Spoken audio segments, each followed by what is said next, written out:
যারা সরকারি স্কুলে বাচ্চাদেরকে ভর্তি করেন না, সরকার অনুমোদিত স্কুলে বাচ্চাদের ভর্তি করেন না, যারা এমন জায়গায় বাচ্চাদেরকে ভর্তি করান যেখানে তাদেরকে এমন শিক্ষায় শিক্ষিত করা হয় যেখানে বন্দে মাতরম গাইতে বা জাতীয় সঙ্গীত গাইতে তাদের অসুবিধা হয়, তারা কেন সরকারি সুযোগ সুবিধা পাবে? যারা ভ্যাকসিনেশন করে না নিজের বাচ্চাদের, বলে ভ্যাকসিনেশন করলে নাকি জন্ম নিয়ন্ত্রণ হয়ে যায়, তারা কেন সরকারি সুযোগ সুবিধা পাবে?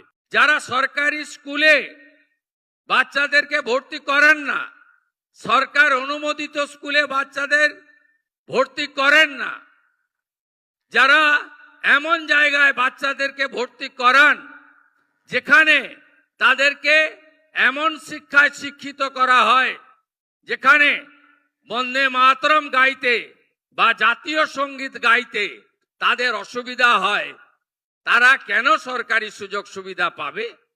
তাই আমাদের যে ফর্ম, আমাদের যে ব্যবস্থা, তাতে আমরা একবারই চাইব এবং এই স্বচ্ছতার সঙ্গে যে তালিকা হবে, এই তালিকাতে আপনাদের যা যা প্রয়োজন এই ডবল ইঞ্জিন সরকার তাই পৌঁছে দেবে।